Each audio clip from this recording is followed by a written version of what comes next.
Mr. Lavrov, thank you for finding the time to come here to RT. Today we have representatives of RT Spanish, RT Arabic and RT English.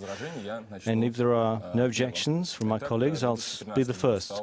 2013 has been a landmark year for the Russian diplomacy. How do you personally assess the arrangements on Syria and Iran? What are the prospects of the Geneva II conference? We have reached some very useful agreements, and I think this success was due to our collective efforts.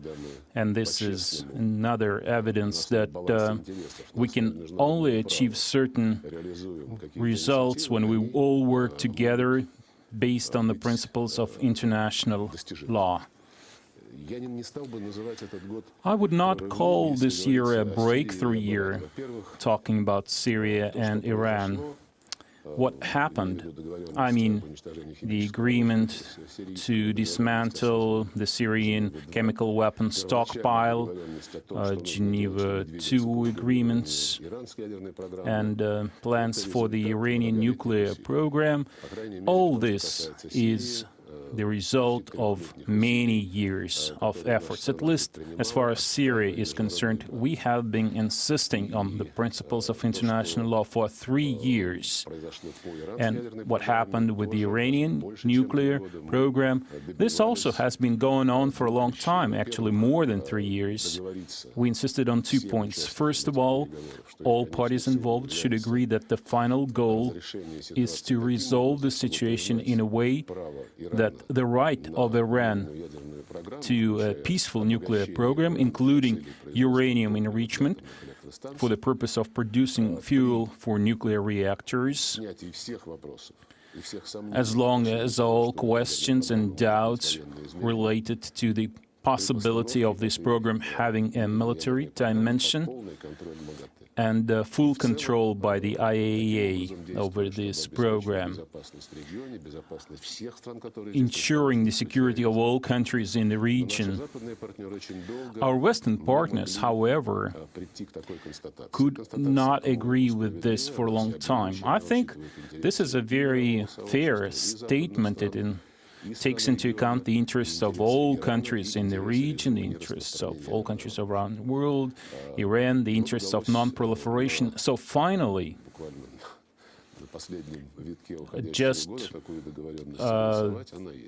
as we were approaching the end of the year, we were able to reach this agreement. And there is also another aspect, another issue. We need a roadmap. This term is very popular these days, because it's hard to resolve a problem in one step. So you have to advance stage by stage. It has to be mutual. Iran takes a step to meet the demands by the IAEA, and then the international community in response takes a step to lift some of the sanctions, and we go like this, step by step, until Iran meets all our requirements, and then all sanctions will be lifted. So this kind of understanding of the end game and the method we conduct talks, we spent several years working on that, also insisting on the need for political settlement in Syria.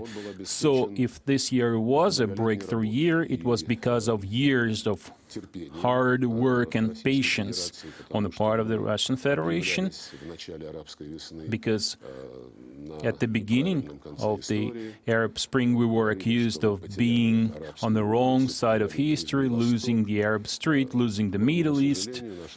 Unfortunately, our Western partners at that stage, and actually some partners in the region, they were not acting based on efforts looking for solutions that would help the nations of this region to exercise their right to a better life. They used principles which may be described as the principles of information warfare.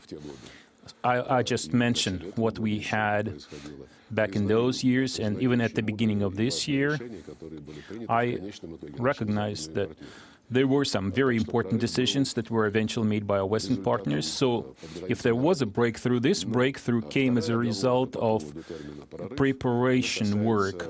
And my second reservation I have regarding this term breakthrough, it has to do with the future, because decisions taken with regard to Syria and Iran, they are far from being fully implemented yet. As far as Syria is concerned, the process is underway as planned. We had to adjust some of the time frame, but these adjustments happened for objective reasons, and the final goal, June the 30th, is the deadline for dismantling the entire Syrian chemical weapons stockpile. I think we'll meet this deadline. As far as Geneva II is concerned, we still have our work cut out for us. We are not certain at this point that this event will be successful. We can talk about this in more detail later. And as far as the Iranian nuclear program is concerned, we have only agreed the first stage in much detail. Technical experts are currently working on technical details related to the steps to be taken by Iran and the international community. But then we'll have the second stage. We need also a detailed roadmap of mutual steps until the point which we can describe as the final point in the settlement process. So we are still in the intermediary stage. We have achieved a lot. That's true, but currently I don't think it is possible to say that we are there. I think that would be premature at this point.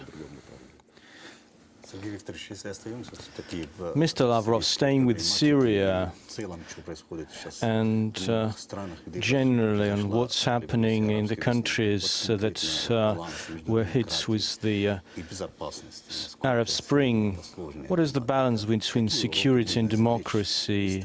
What lessons could we learn from the Arab Spring? And what threats are there for the region in terms of terrorism? I think the number of countries who repudiate democracy is steadily decreasing today. I mean, democracy is a way of the way the nation works, the nation is organized. Russia has made this choice, and it's irrevocable.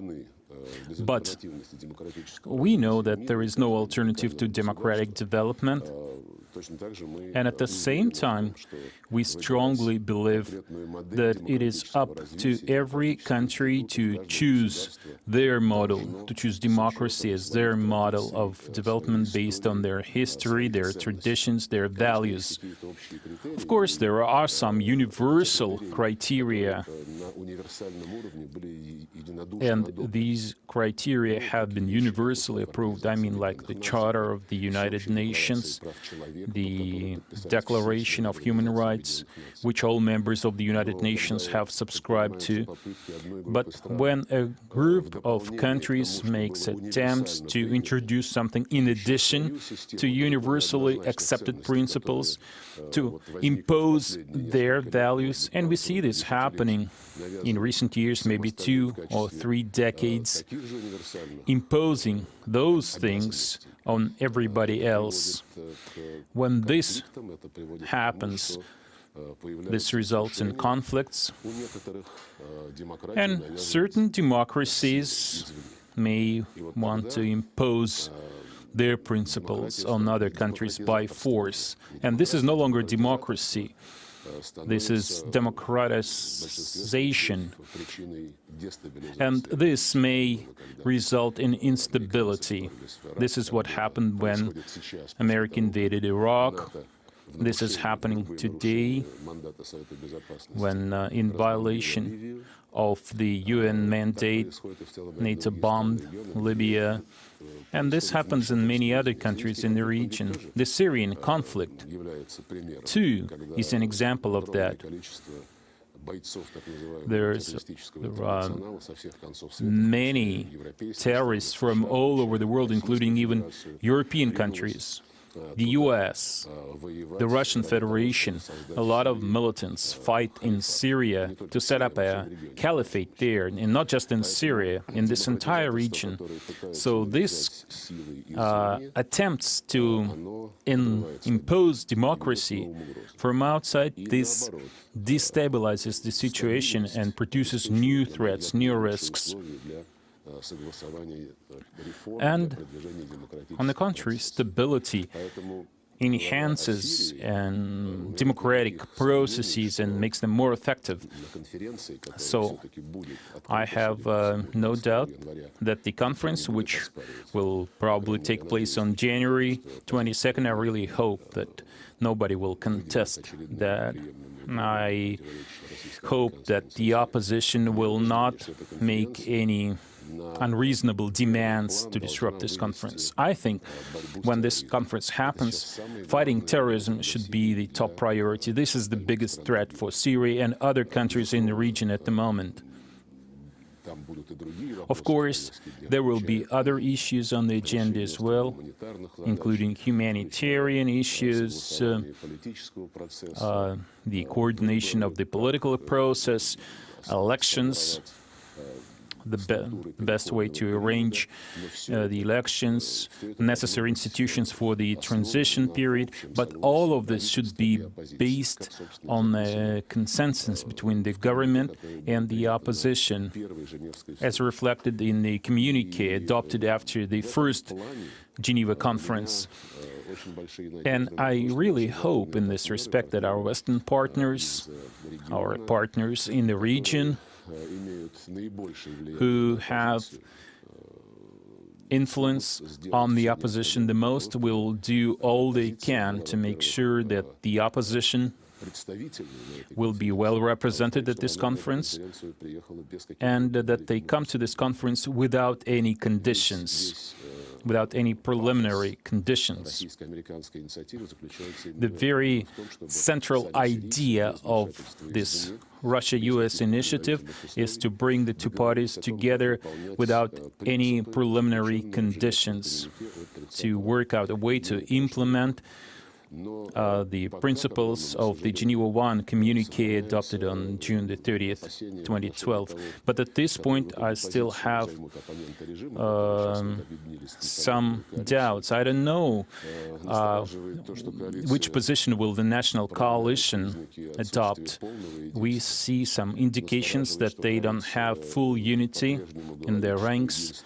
The coalition continues to claim that the only outcome of this conference, if not a preliminary condition, should be a regime change, and we never had any agreement on that. And we are also worried that this coalition does not control all the parties involved in fighting the regime on the ground. Another reason for us to worry is that those fighters include an increasing number of jihadists, extremists who want to set up a caliphate and impose Sharia laws, and they are already terrorizing minorities. They set up what they call an Islamic front, and some of our Western partners are even establishing contacts with them, even though they very well know that this is very close to Jabhat al-Nusra and similar organizations.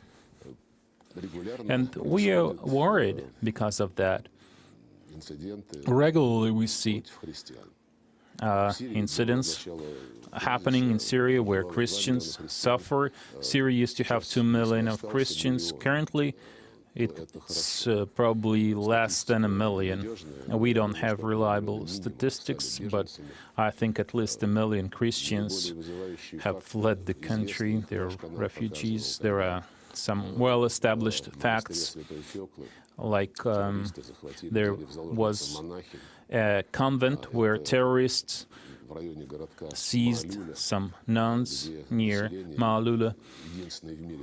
This is the only place in the world where the population speaks the language of Jesus Christ, Aramaic, and from our contacts with Christian communities in the country, we know that they're very, very worried because Christians have been living in this area for 2,000 years. And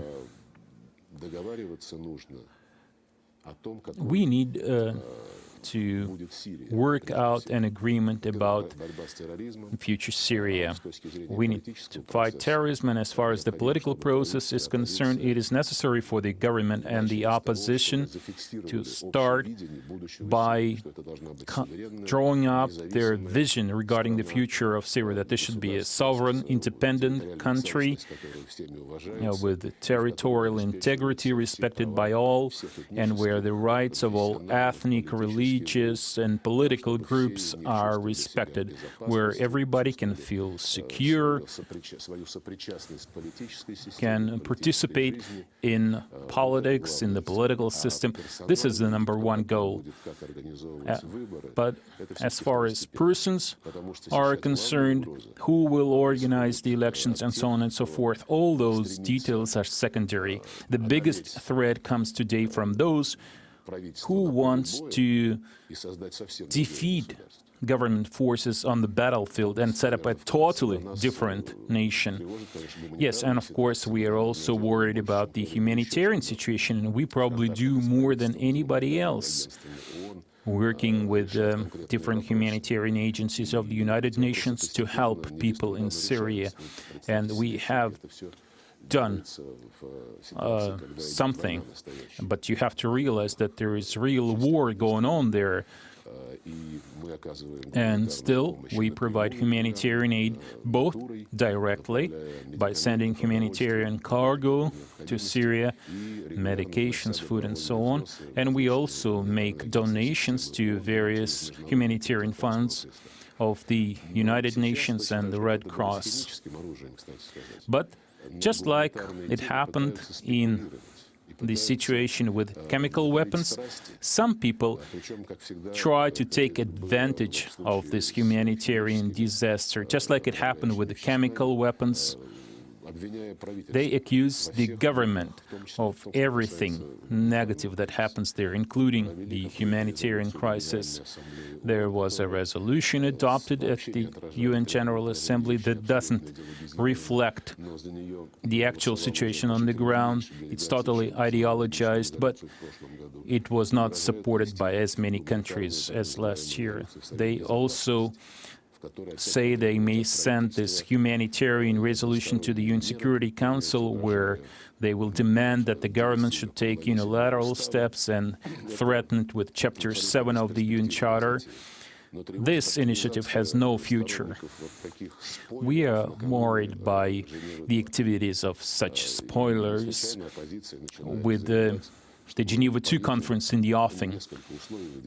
And the opposition makes demands about regime change or declaring in advance that the regime will be changed after this conference, or taking care of the humanitarian situation first. And the opposition claims it will not take part in the Geneva conference unless the humanitarian crisis is resolved. But actually, the biggest reason for this humanitarian crisis is the activities of those terrorist groups that many countries have officially recognized as terrorists. So our goal is not to fight symptoms. Our goal is to fight the root cause of the crisis. And the root cause of the crisis is as follows.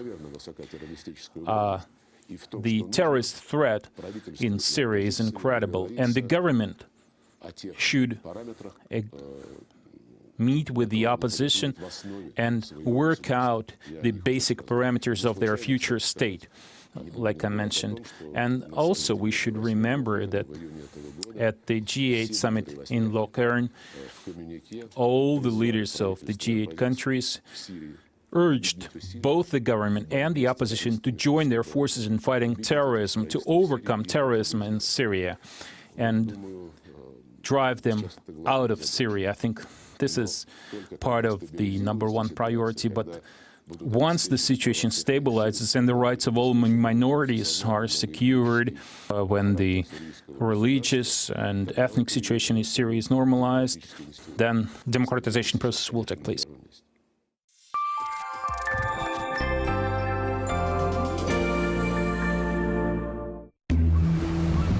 Approximately 16% of EU imports came from illegal fishing. The European Union is ironically taking fish from some of the poorest nations on earth. So this is a very serious and very urgent problem that needs immediate international action. They enter our territorial waters, they fish, they load the fish onto the ships and leave for Europe.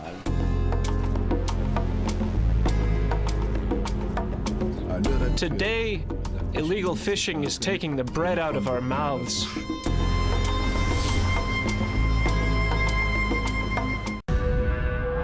We are not talking the language of war, but I will only react to situations.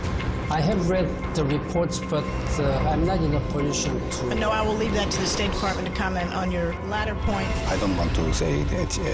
Mr. Kerry, do you have any comments on the document? No comment? Thank you. No more weasel words. When you evade a direct question, be prepared for a chase.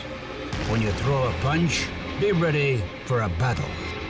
Freedom of speech means little without the freedom to question.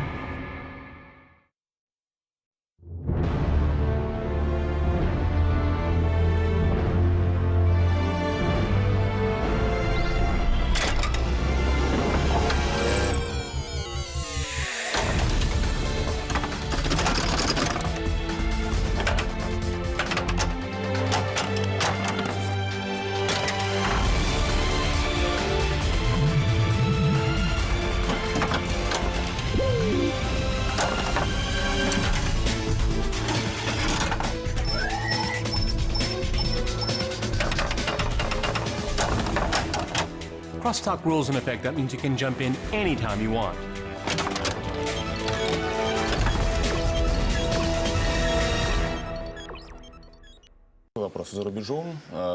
Very often, Russia is portrayed as a country which is prone to hasty decisions, although the style of the Russian diplomacy is the opposite. How strong are the stereotypes of the Cold War era in international politics?